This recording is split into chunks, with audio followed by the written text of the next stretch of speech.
We're called neons, sinners plucked from hell to do God's dirty work. But I'm finding it hard to believe we're in heaven.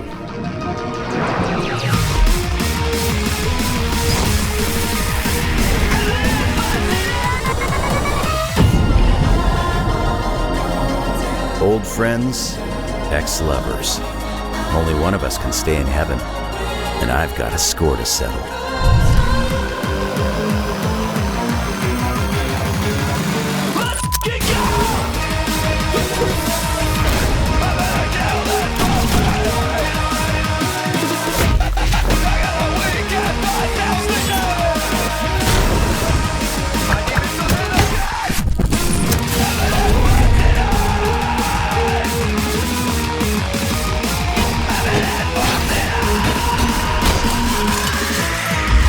Welcome to Wide Flank. Hello and welcome to Wide Flank. This is Alon.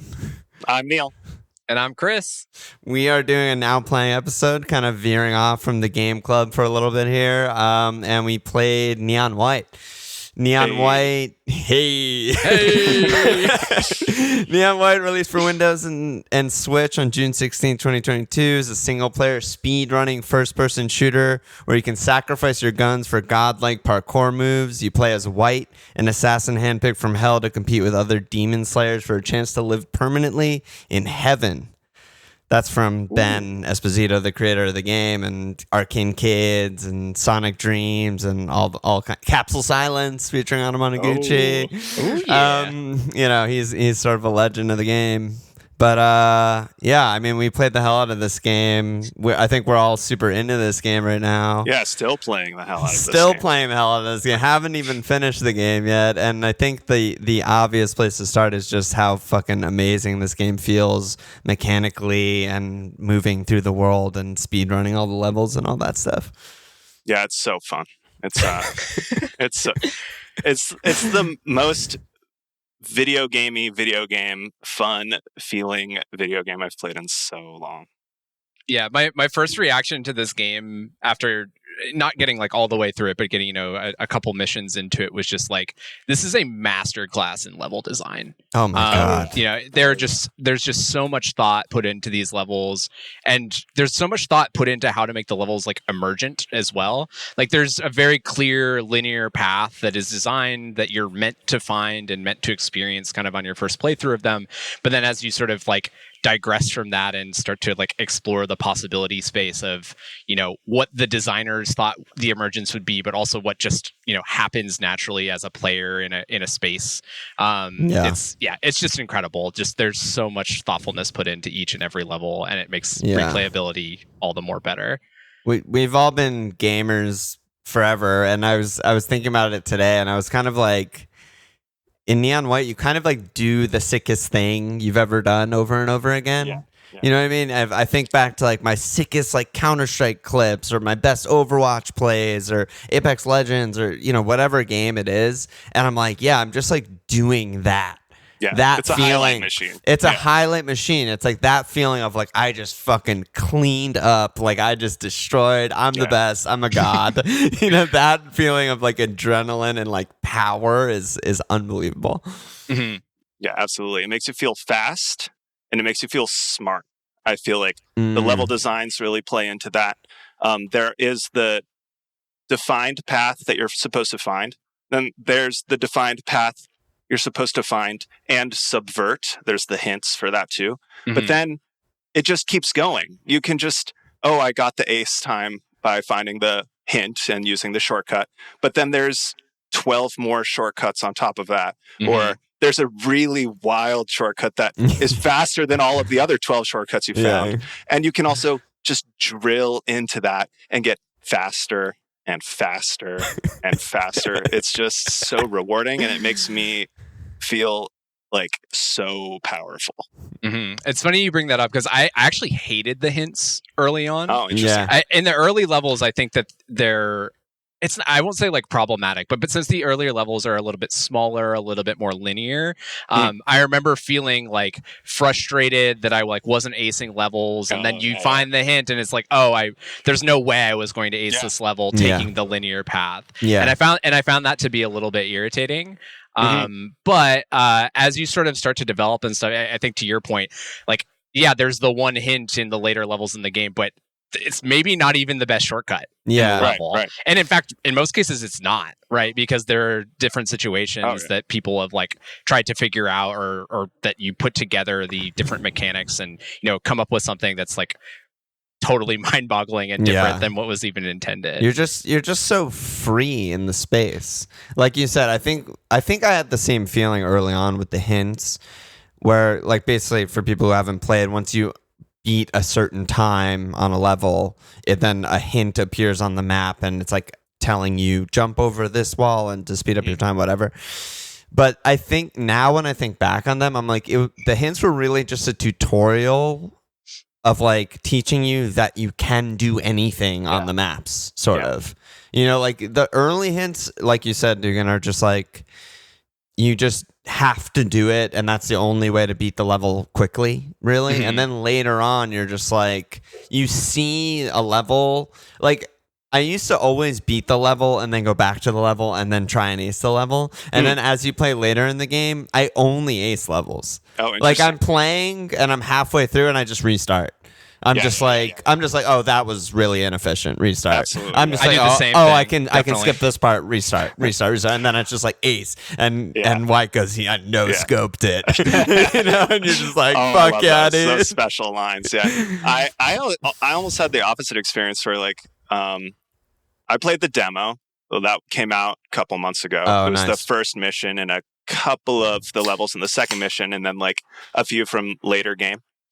And I found that I would just quit as soon as I saw the smallest like feeling of a faster route. I would be like grinding, and then I would like shoot somebody and be like, oh, I could have done that 2 jumps ago. What am I even doing? Like, go all the way back. And then that also like, it actually brings me around to one of the questions we got on the Discord from Teddy, which is like, how do you play this game? Yeah. Do you play it for times? Should it be binary? Should you be able to just finish the level and it's done? And I do play it for time. I play it for time so hard that I didn't get any gifts. I got into the levels. I would play them through. I would get an ace medal, maybe get a red medal if I'm really on one.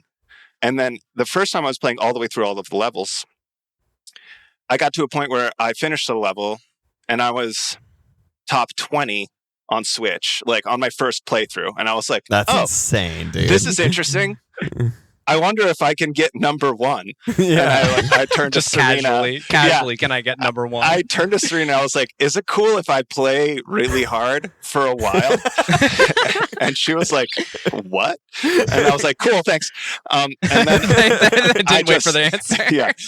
And then I just retried the level for an hour until I got first place. And it was just again and again and again and again. And I couldn't not do it. I had there was no, I completely got pulled out of the story of the game. I completely got pulled out of everything else. And I was just like, oh, all I'm trying to do is catch these corners faster, hit these edges tighter, get the shots sooner, and hit all of the secondary abilities as quickly as I can.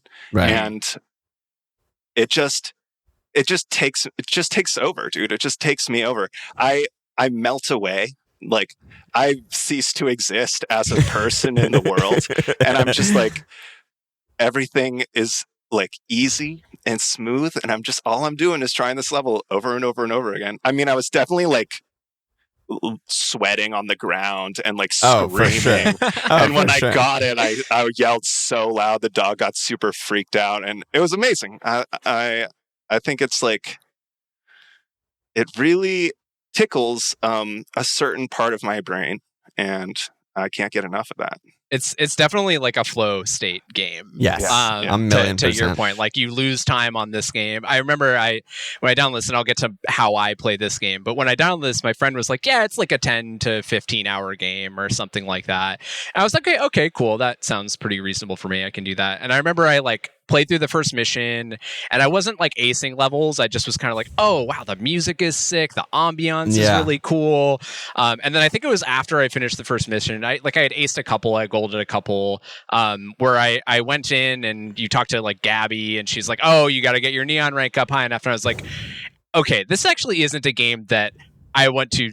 This is going to sound weird, but it's not a game I want to speed run. It's a game I want to take my time on speed run. Yeah, I know what you mean. Yeah. And then I started at that point. The way I played through it was I went back to each level. I was like, okay, before I go into a new mission, I've got to ace all of these. I've got to get the gifts. And the gifts, I mean, we'll get into, but it just opens up a completely different aspect of how you think about level design in this game and how you think about, managing the resources that you have. But I started to approach it from that perspective where I was like, okay, I want to be, I'll say proficient. I won't say incredible. I'm regrettably I have no red medals. Whereas, you can do it. You can do it. I know.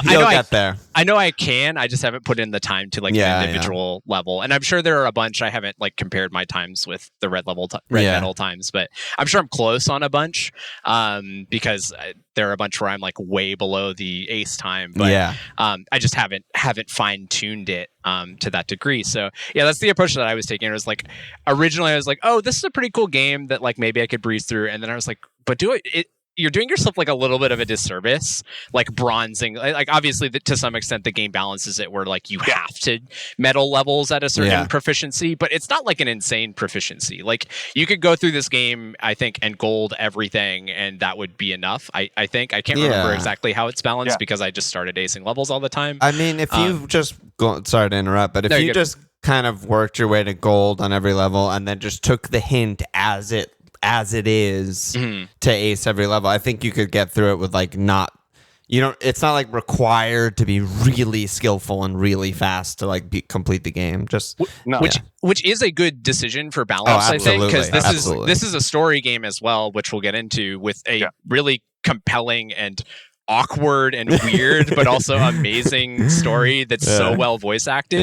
And I think that there is a type of player who wants to enjoy that experience, and they've done a good job of creating a linear structure within the game that allows you to play that way, and also a really deep global ranking board system that allows you to play in, I think, the way that they saw this as being a cool project. But I think it's really cool that it does sort of open the ability for any player to approach it in the way that they want to. Yeah, there was the Polygon review for this. The headline was Neon White shows us what a perfect difficulty curve looks like. And there was another line from that I also really liked, which was, I think it was actually the first line in the article. It said, if restarting a level in Neon White necessitated a loading screen, the game would be near unplayable. And I was like, oh, dude, you nailed it. You know the feeling. But just piggybacking off what you were talking about, one of the things I wrote down early on just how genius I think the level design is that every level has at least 5 versions of it. There's bronze or silver, which are obviously the slowest completions of the level, which is basically you clawed your way through a level, you barely completed a level, you roughly know which way to go, you mismanaged your resources, but you finished it. Then there's gold, which is pretty much you cleanly ran through everything as it is, the way you're supposed to do the level in order, linearly.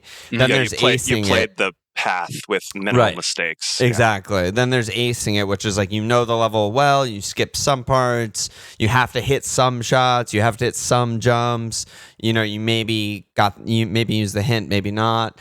And then there's red medal, the true speed run god mode style, where it's really a speed run game. It's really hard. You have to do everything perfectly, and it's nuts. You have to hit nutty shots, really hard jumps, movement, whatever. And then there's the gift, which is in my opinion, I think it sounds like maybe yours too, Dugan, the true genius, because the gift just transforms every level into an open world.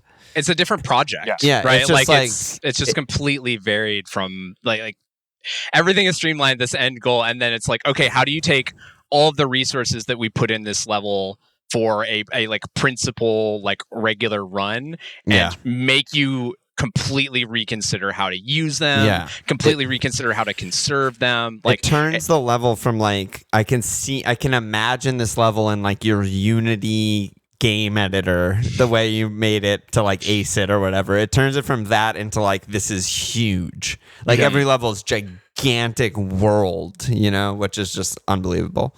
I will say, go ahead. I was gonna say my one criticism of the gift levels, and I haven't gotten all the gifts. I still got that last mission. I really like how they make you use, and I've said this a couple times, they make you use the resources in a different way. However, I wish that there were more gifts that were put in like stupid I'm exploring the level locations. Me too. but not thinking about how to like get there with stuff like that. It's like behind where it starts. I know there's some that are like that, but like more like that where it's like it's tucked under a weird thing that you wouldn't have gone there otherwise, or like the that red just make metal of gifts. Exactly. Right, or right. there's so many little parts of the levels that are like navigatable, like the little window sills or like the little like ledges. Like I wish there was some more. There are a couple of them, but I wish there was more of like navigating that to find a gift. And it's not about like going 3/4 through the level to get 3 elevates and then coming back to get up to the really high peak. Yeah. So that's my one criticism there. Otherwise, I think it's incredible. Yeah. Like I said, I didn't even see the gifts on my first playthrough. I mean, I knew they were there, but I was a little focused on other things. But I was watching Alon play yesterday, and he was hunting for a gift. And in that hunting, that like exploration of the level, he also uncovered, back to the other style of play, a different path that could be faster for your speedrun. Yeah. And I love how that can feed back into itself and inform, like the ways of playing inform each other. I think that really opens up all kinds of possibilities. Yeah, it makes you think about what's possible with the resources too. Whereas like I think that, and I don't know if this is like a criticism or if it's like good design, but I think for better or worse, like the levels are designed as puzzles, and it's like almost always correct to like use the resource that you just got in like a discard sort of mechanism.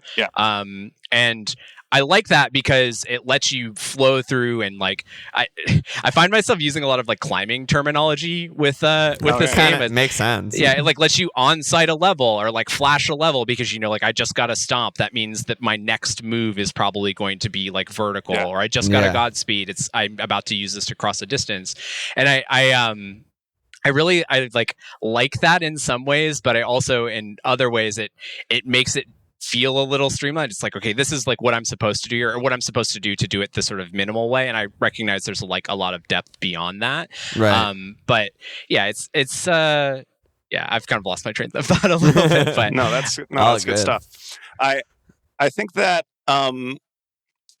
we could talk about something else from that, which I think is really interesting. That you look at this game, and I think some people might think of it as a shooting game, but I think it's a platforming game. I think it's a speedrunning platforming game with shooting. And first and foremost, the deepest fun for me is getting as fast as you can. And that means nailing each jump, pathing and optimizing paths. And so when you pick up a weapon, you pick up a card, they're all cards. When you pick up a card, like Dugan just said, you're immediately looking for, how do I use the special ability of this card? The discard. There's a second jump, a stomp, a sprint, a fireball, a rocket launcher grapple, and some more later on that maybe you guys can see. And, the ones that are free elo, and I think that the levels are designed in that puzzle box way, so that you get those items, which aren't even visualized on the screen as a gun, which I really appreciate too. It makes you, this serves as a dual purpose. And that's, I think, part of what makes me feel like it's a platforming game, where you're like, I'm picking up an ability, and this ability is twofold. And as soon as you pick up the ability, it changes the way you look at the level. And like Dugan was saying, like, you say on-site, I say sight read, like from music, where you're like playing through the level for the first time, and you see, there's a Godspeed up there. I'm going to jump up there to the left. And then I'm going to be looking for where I can use that dash to. And it just, it like folds space in my brain in that way, where it's like, okay, up there, I'm going to be somewhere really fast. And there's something about that, like interlocking of the abilities that makes the levels also completely mutate as you play through them, especially on your first playthrough. It's like the possibility space is constantly changing, and it makes the player have to react not only to the level, not only to the enemies, not only to the like puzzle, but also to like, okay, I'm going to, like what ability am I going to use, and what is the right spot to use this ability at exactly the right time. Yeah, there was that Donkey video game Donkey, and I think he kind of nailed it in one very short section of the video where he said, this game is fast and it is intense, but the real achievement here is just how readable it is for the player. Neon White is a game that makes you feel like you're good at games, and by the end you'll be pulling off insane shit like it's nothing. Like you can, like when you get later in the game, you just see a level, and yeah, exactly like you guys are saying, you sight read it, on site, whatever. It's like, I can skip that part, I can use my dash there, I can stomp there, like boom, boom, boom, and you ace it your first time, you're like, holy shit. But if someone who hasn't played watches you do that, they're like, you're legitimately the sickest gamer I've ever seen in my life. Like, everything you did is impossible, right? Well, like, Alon, you literally are one no. of those. The thing I want to add to that, and this is something that I've thought about, and I've designed platformers before and that sort of thing, and the quintessential like ingredient to making a good platformer is like the feel of jumping. Oh my God, yes. Like you think about it, it seems like it should be easy, right? You go, Mario's got to solve, like it's so easy, but it's like, no, like how high you jump has to be so relative to the way the levels are designed, how fast you, like all those things are like so nuanced, whereas it seems like it should be, it's like, oh, it's gravity. Like, no, it's not. Like, and in this game, the sort of like mechanism that they use in order to make you feel like you're that proficient is you have such a lofty, slow jump. Yes. And it lets you think while you're in the middle of the air. It lets you make a little bit of a mistake and still recover from it and feel like you're able to be in a space where you're falling but still look around and make a decision. And that's just the thing that like sort of brings platformers together, like tightening that to the fullest degree. And it's funny because you play this and you go back to another game. I think I had this experience playing Overwatch like a day after I was like grinding this game out, and I was just like, wow, I feel heavy and bad, and like and it's because they put so much thought into how that jump is relative to the level design, relative to what they're trying to accomplish with the abilities, that sort of thing, that makes it so successful. Absolutely, yeah. I think something like on the other side of that's something that's really interesting to me is that when you're playing really fast, the running and the jumping don't feel good. They're like, I'm going slow right now. Even though I'm making a mistake. General, absolutely. In general, when I jump off of a ledge and I'm like slowly falling, I don't care that it's floaty because I can snap to somebody in the corner and get a snipe with the rifle and then Godspeed across the gap. I love that. But when I'm playing really fast, if I'm not using an ability or like surfing on water, which is the fastest ground movement, or parrying bullets, I'm like, I'm fucking up right now. I'm going way too slow. And I love that it can serve both of those needs for me, where it's both a satisfying mechanic and also a punishment for when I'm in like the zone, it's like slowing down time and like Max Payne style. It's like you get to like you slow down time and you're like, okay, I need to boom boom boom, like jump down, bump, and then you're like, okay, F, restart, go. It's just like, let's fucking go. I love hitting restart on this game. Oh my God, it feels best, good, dude. Yeah, feels good. It's the best.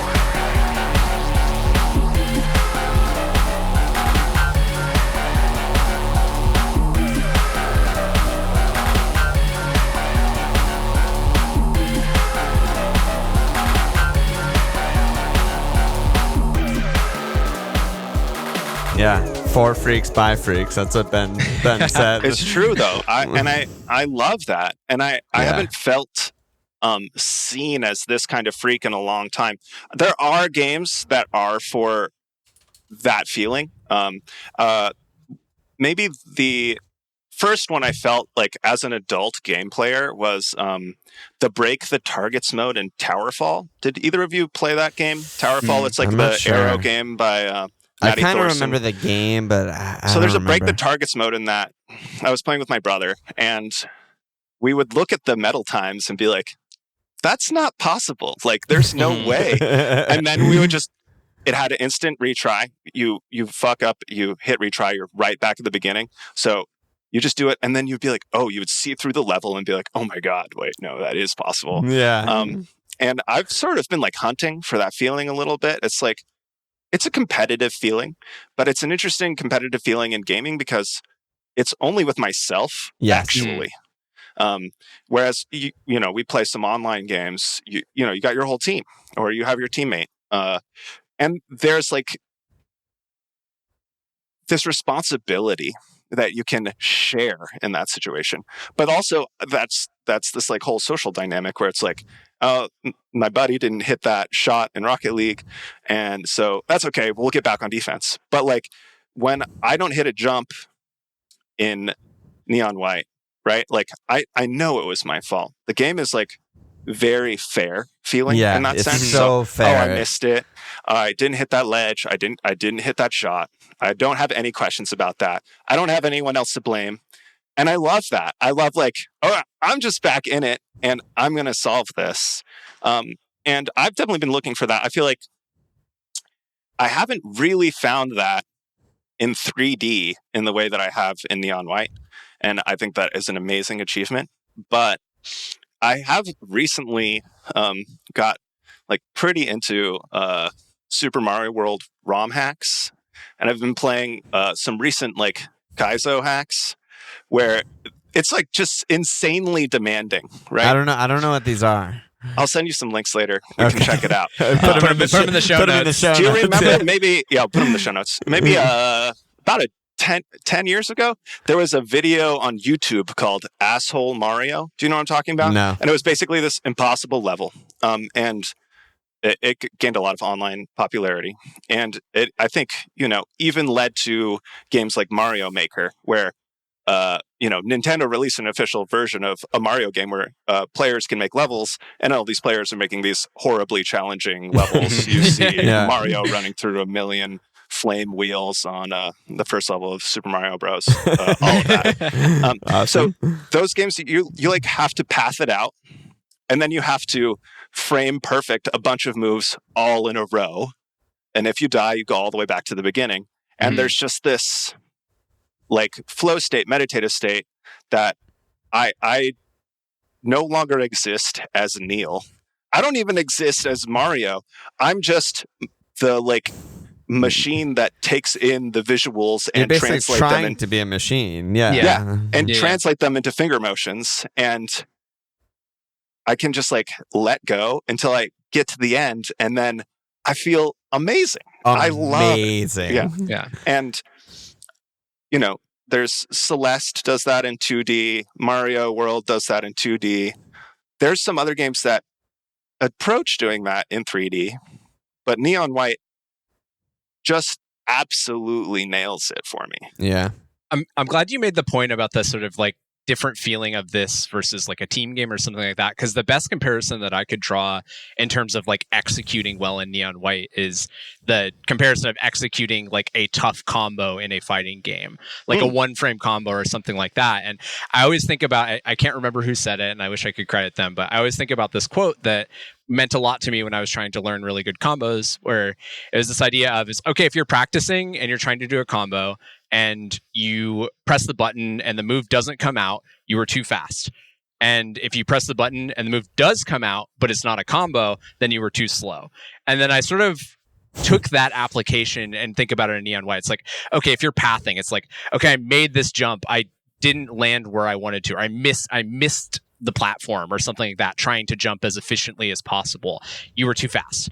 Or I overshot it. I was way too deep in the platform. You were too slow. And then using that sort of as like a dial in terms of adjusting to optimize your time. It's like, okay, how do I do this the most efficiently? Like, let's try it this fast. No, not fast. They're too fast. Let's try it this fast. Still too fast. And then you sort of like get it to that point where, you know, there are some moments in these levels where the first time that you do them, you think to yourself, shit, man, I'm never going to be able to do that consistently. Right. I'm never going to Yeah. hit that timing consistently. And then, of course, your 20th, 30th playthrough of the level, you're just like, oh, yeah, that's a breeze. It's, the next part. The next 2 snipes from 300 yards away that I have to hit. Yeah. Exactly. So that's the way that I've been sort of thinking about it from like an execution perspective.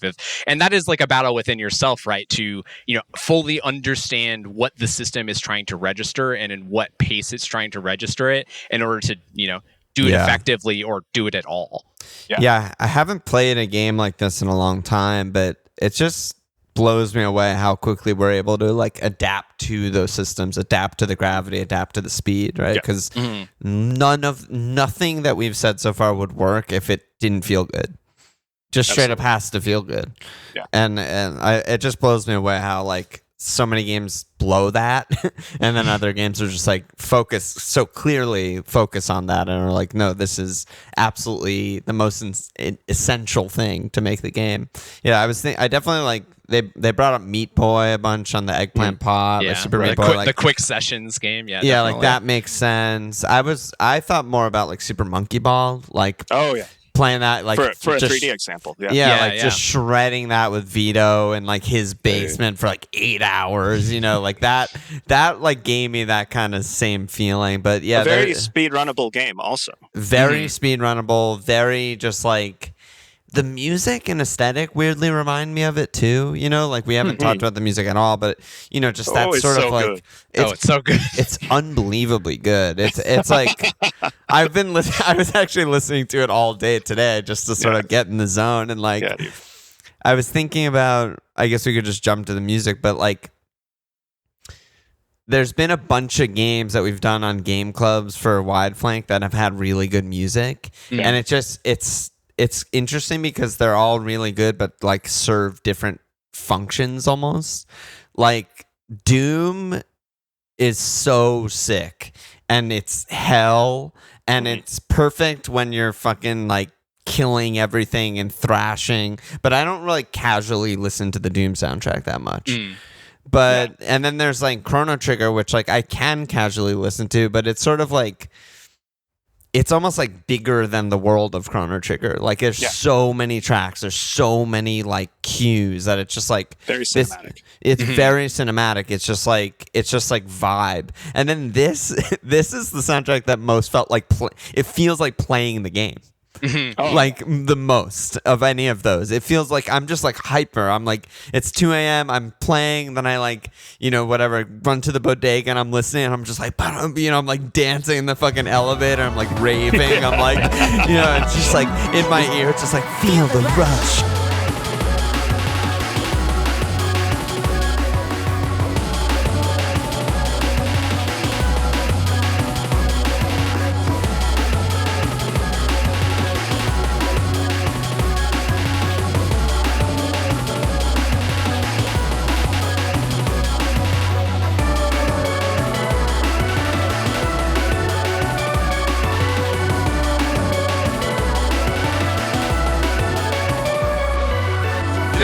This is music to hold W to, like straight up, like forward on your joystick. Sorry, Neil. But I play keyboard too. I played it on as many systems as I could. I played it on Switch, mobile. I played it on Switch with the Switch Pro controller. I played it on keyboard and mouse on the demo and on the PC. Last night. I played on my Steam Deck and.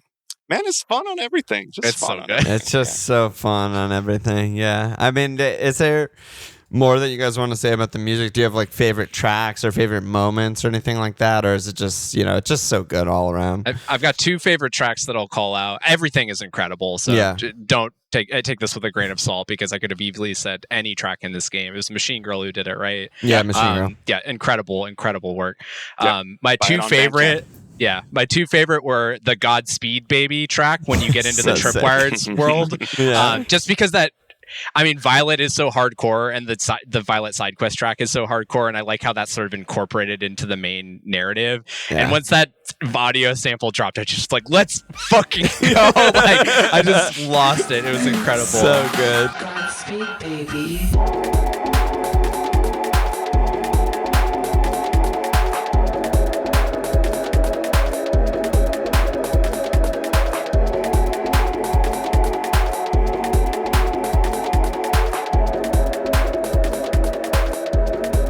then the other track that I love, I'll give an honorable mention to the Violet side quest track, which I've already referenced. Yeah. But the other track that I love is the Red side quest track. Yeah.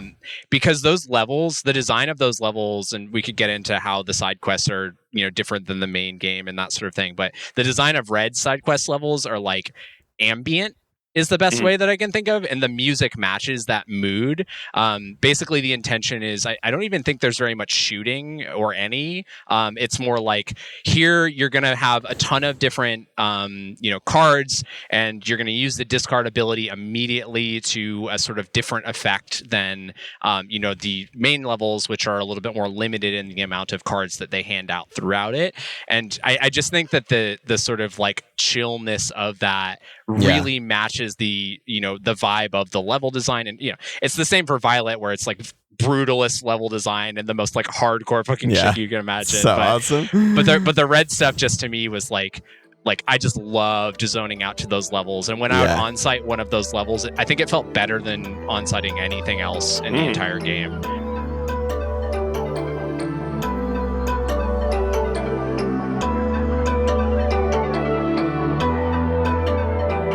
I actually agree, and you probably haven't played the side quest, right, Neil? Because you didn't get the gifts. I haven't. Don't tell anybody. Oh, my bad. No. I'm kidding. It's not a it's all good. spoiler. I'm just saying the side. I mean, I want to go back to the music, Neil, so I'll come back to you. But yeah, the side quests. I'm glad you brought that up, dude, because we'll talk about maybe the plot and the characters a little bit later. There's basically like 5 characters, but the side quests do a better job of like representing the characters almost than the actual like dialogue and stuff. Like they're so hyper specific, and they're also so unique and cool. Like the thing I wrote down is like they're basically like mods of the game. Yeah, they're that's basically a really good way to like put it. if Violet modded Neon White, this is what her version of the game would be. Every wall and ceiling has spikes on it. If you touch any of them, you die. And you just have to like perfectly navigate these levels, and like yellows, if your discard abilities don't work, they're just guns. Like, so yellows is just an FPS sorta, and it just like changes everything. But anyway, back to the music, Neil. What do you have any tracks you want to call out? Oh yeah, I want to call them all out. Bandcamp.com. Bandcamp.com. Pick it up. I like the darker ones. I feel like they help reinforce the themes of the story the deeper you go. I think overall, though, really impressed with the music direction, let's call it. Because, these are all Machine Girl tracks, but Ben Esposito, creative developer and programmer on this, was also a music producer on a lot of past work, and so probably has a great language for communicating with other musicians. And also, I think that allowed this soundtrack to create this great synergy between the music and the feeling of playing the game. Yeah. Good call. The last thing I'll point out too is the like dialogue music as well, like and the sort of difference in like when an intense moment in the story is happening versus like when a like casual comedic moment in this. It's just it is all so well suited. I hate to make the call out that it's like a Wes Anderson movie or something to that end, where like the music so well mirrors like the mood that's trying to be created, but it just does. It's spot on. Yeah, it like represents the like cringeness of the story as well. In that there are themes where I was playing and Serena would be like, this sounds a lot like a soap opera. What's going on? And I would be like, it is. And it's sick. And the music really, I think, embodies that in a way that can also toe the line of serious and funny, which I think is something you're doing the whole time. I mean, the Machine Girl quote after they accepted the offer to do the soundtrack said, after determining that Esposito wasn't just some kid in his bedroom making a video game, we decided to accept to do it. I'm like, that's so awesome.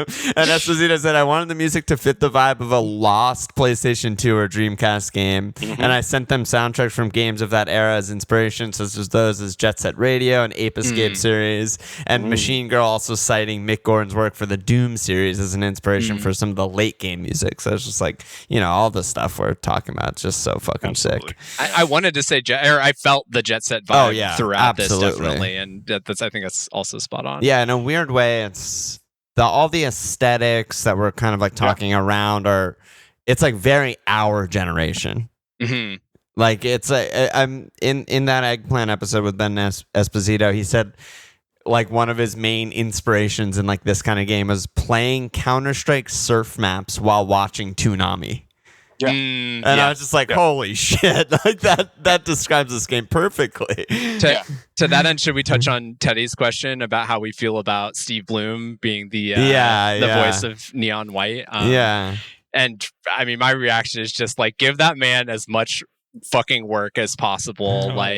He's incredible. I mean, Cowboy Bebop has like a very special nostalgic place in my heart. Like when I realized he was Brimstone in Valorant because he said Spike, like we left the Spike. It's like, no, you're Spike, dude. Like, it's, he just is a remarkably good voice actor, and everyone in this cast was incredible and played their characters so well. And I think that the sort of reason why I feel that that's even more the case is there are moments where the writing is bad or cringe. I think that came up in one of the write-ups. But I would say purposefully so. Yes. Yeah, absolutely. Yeah. And then the fact that it's voice acted so well. And it's even harder.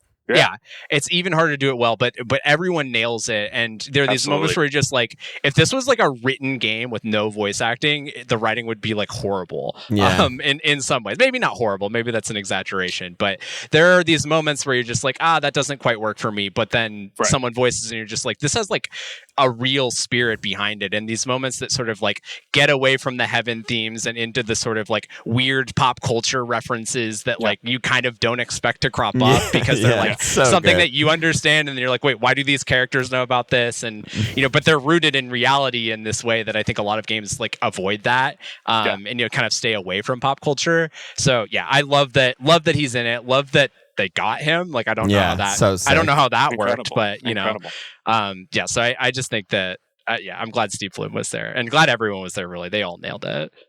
There's the Arcane Kids Manifesto, which like not all of it is relevant anymore, but one that I thought of when I was sort of reading reviews of Neon White and stuff was bad is more interesting than good. And I was just actually sitting here laughing because all of these like serious game publications were like the dialogue's like so bad and like cringe and like I don't understand, is it supposed to be serious? And I'm just like, you don't get it. Like they're like the game is making fun of you, sort of. I'm just like, it's supposed to be ironic. It's supposed to sound like that. They're supposed to be like basically losers. Yeah. Like all of the characters in the game are like dorks and like weebs, and it's just like, and it's funnier when you accept that instead of trying to be so serious about everything. And I think that as a response to somebody who would call the writing bad, I might say, instead of saying bad is more interesting than good, I would say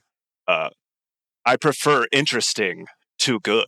Right. It doesn't matter if it's bad or good. Right, like, that's true. As long as it's interesting, that's the part that will keep me coming back and have me thinking about it. Something that's really interesting on the other side about this game and the writing is that the story has very little to do with the gameplay, which is in huge contrast to past work. Donut County, the story and the gameplay are 100% intertwined. In this game, they didn't care about that. And it doesn't matter to me. It totally works. I'm just like, okay. I'm out of the gameplay because the gameplay is so consuming, so overwhelming and overstimulating to get pulled out of it, get served some cutscenes, have me navigate through the world menus, go do some errands with my Heavenly Delight tickets and watch some more cutscenes. I take a little breather and then I'm back into the gameplay. And I think that actually serves both the story and the gameplay really well. I will say I agree with you, but my one sort of like disagreement would be the boss levels. I think do a really good job of sort of like tying into the like intensity and hatred between white and green and putting that into the vehicle that is the gameplay, but making it feel like this like fulfilling, tense rivalry that, spans through the real life and the afterlife. Like I think that there's a really good narrative pairing there. But in general, I do agree that I both like that there's that disconnect, but also that it just exists. Yeah, absolutely. Yeah, and that's a great point. I like how you can just play the game like Neil and not do plot stuff if you don't want to. Mhm. Like, I love that that's an option. It's not like, that I didn't want to. I totally want to. You it's know what just I mean? that Like, I was just consumed. I was just overwhelmed. I didn't mean that as a negative. No, I know. Yeah.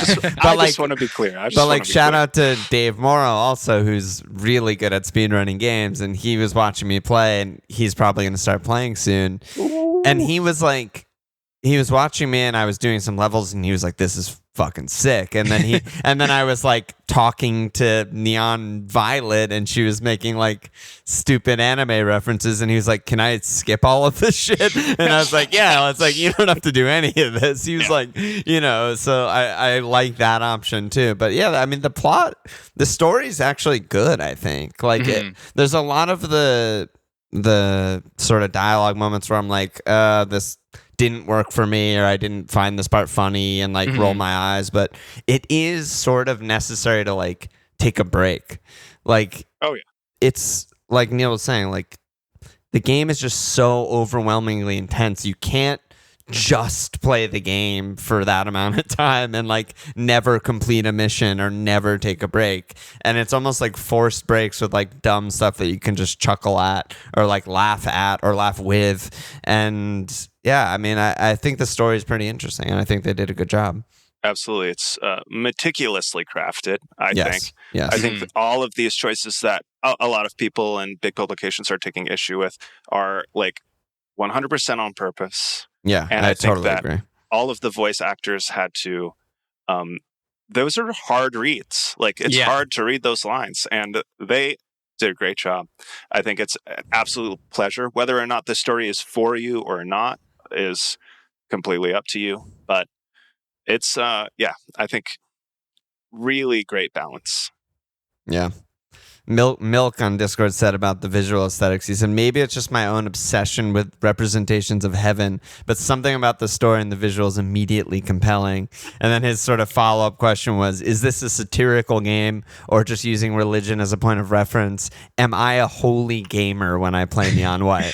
It's like, I've been thinking about this since since he posted it, and then since you resent it to me. And the sort of like reference that I want to go back to is I like went to church as a kid. I'm not religious at all anymore, but we did Sunday church as a kid because my parents made me go and that sort of thing. So I had some sort of like concept of heaven and concept of religion and that sort of thing. And I have this really vivid memory of being like in 4th grade and like over at a sleepover, like not thinking about heaven at all. Maybe we were going to church the next morning or something. I don't know, whatever. Where I'm like trying to fall asleep and everyone else is asleep, and I'm sitting there like thinking about heaven and thinking about the concept of infinity, and like my stomach starts like turning. Like I'm getting like queasy, and I'm like, it's supposed to be perfection, everything you would ever want, but it's that forever. And that really, really stressed me out. And I remember feeling like really negative having this realization. And what I think is kind of interesting about Neon White is it paints perfection, or the perfection of heaven, in this light where it like kind of sucks. Like there's this concept of heavenly delight tickets. Like if you do well enough on your missions, because you're as a Neon, you're not really in heaven. You're like competing for a right to stay in heaven for a year. And while you like are proficient across, killing demons for God, or I guess for the believers more accurately, they give you these like stupid fair coupons that let you go like cash it in to like get a heavenly delight. And the heavenly delights are like things that sound good, like ice cream, or like going to a baseball game, or like spa, and like they're executed like in such like a boring, mundane way, such that the character's just like, is this even like a delight? Like, should I even be like happy that I'm receiving this? Because it's like kind of dumb. And then you start to think about what succeeding at the mission looks like, and becoming someone who's like in heaven, experiencing all these things that are like quote unquote desirable, but like when they're sort of put through this funnel of like regularity and that sort of thing, they just become like not appealing at all. So that was sort of my reaction to Voke's question, is just like, I think it is sort of satire about heaven in that sense. I mean, there's a bunch of like offspun of the narrative that's like, is this truly God's heaven? You know, there's some like tension around that. But yeah, I thought to that point, it's like, it is like a really dark view of heaven, in the sense that like, what if it was this like mundane, like it seemed good, or it was like topically good, but it's this like mundane, boring, like kind of awful experience. Yeah, the David Byrne heaven is a place where nothing ever happens. True. I think I just want to say that if you get to the end of the game, it definitely addresses some of these themes and questions directly, and the presentation of heaven is treated differently in the end game than it is in most of the game. But I don't want to give no spoilers over here, so you know. Yeah, I think we're doing a good job basically dodging spoilers so far, so that's a good job by us. Good job, us. Good job by us. Patting myself on the back. We're doing great. We're doing great. What do you guys think of the sense of humor? Like, just talking a little bit more about the plot and like the dialogue and stuff like that. Well, like, was it working for you? Did you find it funny, or was it kind of just like, oh, whatever, you know, like they're doing their thing? I would say it's for me some of both. There are certain characters that I like a lot. I really like Gabby and Mikey. I love going and talking to them. And I also love all of Neon White's lines when you beat a level. I love sick. No scoped it. I love, let's see if you can beat that time, you know, etc. Every time I get a faster time, and he says, I just keep getting faster and faster. Yeah, dude. Yeah, we are. Me too. Exactly. I was there. I personally, I think it's hit or miss for me too. There are some segments that I'm just like, that's hilarious, and there's some segments that I'm like, okay, I see where you're going with this. I see. Yeah. I can like visualize the person who wrote this. Almost is how I feel about some of those. And then there's a lot of weird like offshoot things that are like really funny that I almost wish I spent more time being a completionist with this. Like when you like go talk to like a random neon or a random angel in like certain areas, like there's one angel, a line that I just remember was just like, did you know that like humans pee? And like that's the only line in interaction. I'm just like, that's pretty fucking funny. I did know that. I'm a human, but and to your point, Neil, I actually preferred going to Raz's place over Mikey and Gabby. I love the Mikey Gabby dynamic, but the like in the bar. Yeah, the like stoner yoga cat like who runs a bar in heaven. Funny. Like he's great. Yeah. I'm with you guys too. I mean, it's like, it's funny. It's one of those games where I would like describe it as like cringe and like the characters are all lame and like blah blah blah, and then I have 50 screenshots in my GeForce folder of like really funny parts that I wanted to save and like send to people. So it's like, clearly I liked it, but the only other question we had, and then maybe we can wrap it up, was Teddy again. He said, does this feel like Persona? But I have no experience with the Persona games at all, so I don't really, I don't know. But Dugan, I know you've played. Yeah, I can help with that a bit. I mean, the sort of idea of Persona, for those who aren't familiar with it is a pairing of two different genres of game. And that pairing is the sort of like visual novel, dating sim, however you want to call it, kind of text-based, interact with characters, increase your connection with those characters over time. Yeah. And there are different ways that you do that. Often gift giving is among those, both in Persona and this game. And then in Persona, that's paired with, a dungeon crawling RPG where you're going somewhere at night fighting monsters with your party of people who you've spent time increasing your connections with. So to that end, it is similar in the sense that it is a pairing of that visual novel dating sim style of game, but instead of with a dungeon crawling RPG, with a speed running platforming FPS. I'll say that in the right order since we've. I agree with everything you said earlier, Neil. Yeah. So there is that sort of comparison to it. I think where this is quite different is duration. So you have less of a time to connect with the characters in the sort of visual novel component of the game. And I've not finished all of my gift giving, so I'll wait and say there. But a lot of that stuff is not about like actually furthering your connection with the characters in some sort of like divergent or meaningful way. Right. It's really just like unlocking new memories or unlocking new side quests or that sort of thing, so that you gain a better understanding of what's happening in the story, because the main character has amnesia, because it's an anime game and you have to have the main character having amnesia, which is obviously a good plot device, because the character comes in the player rather, come in not knowing anything. So it's a convenient way to like have cool reveals throughout the game. I thought of Memento because I don't really watch anime, so I was like, oh, nice, love that. Yeah. No, amnesia is like such an overplayed trope in anime, which is why they used it. And it's used to good effect in here. And I kind of like that unless you're a gift completionist, you won't actually get the whole story. Yeah. And I'm not going to spoil anything because I still have to get the last gifts and get those last memories. But so is it like Persona? Yeah, it's a marriage of two genres into a game that has a lot of roots in sort of like Japanese art and manga, visual novels, that sort of thing. So but I think that's kind of where the comparison stops for me. It's two genres together, but they're different. They're using a different genre as the sort of vehicle for the main gameplay. Nice. Sounds right to me. That was good shit. Thank you. Is anything else anyone wants to talk about or bring up or anything, or should we just wrap it up there? Let's see you guys get a number 1. Yeah, fuck, man. I think my highest rank is it's like close to 3,000, which is pretty good.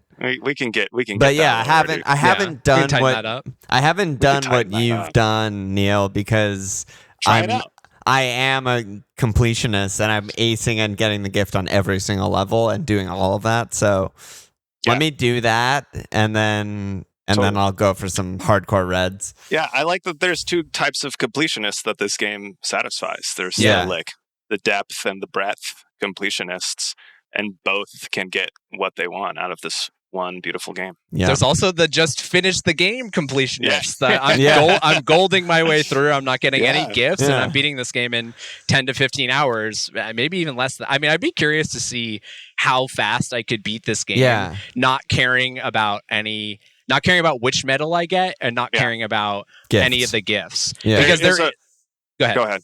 Okay, I was just going to say, there is a mode after you beat the storyline called Level Rush, where it's just the levels, nothing else. And you play the levels back to back to back to back. It's continuous, right? And you just have the 3 hearts the whole time. That's Hell mode. That's the unlock on top of Level Rush. Oh, okay. And it seems like Level Rush is the right now the canonical speed run for the whole game.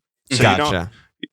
You can also level rush the side stories, each character side stories, but White's level rush are all of the main games. And sick. You can watch somebody speedrun that in 35 minutes. Yeah, I still need to watch that video. I didn't check it out yet. It's the Devs React video. Yeah. It's actually really interesting because there's so many of the things they kind of knew about ahead of time. Oh, yeah. Like some of the things they're just like, you can do that. But then some of the things they're like, oh, like blah, blah, blah added that shortcut a month before release. Yeah, I'm glad that he's using it. It's just like cool little things like that. Yeah, it's beautiful. But everyone should check out Neon White. We all love it. Thanks so much, guys, for coming on. Thank you for having me. Yeah, thanks for having us. Great to chat about a great game and see you lovely guys. So. Always good to be back with the dudes. Let's go. All right, sick.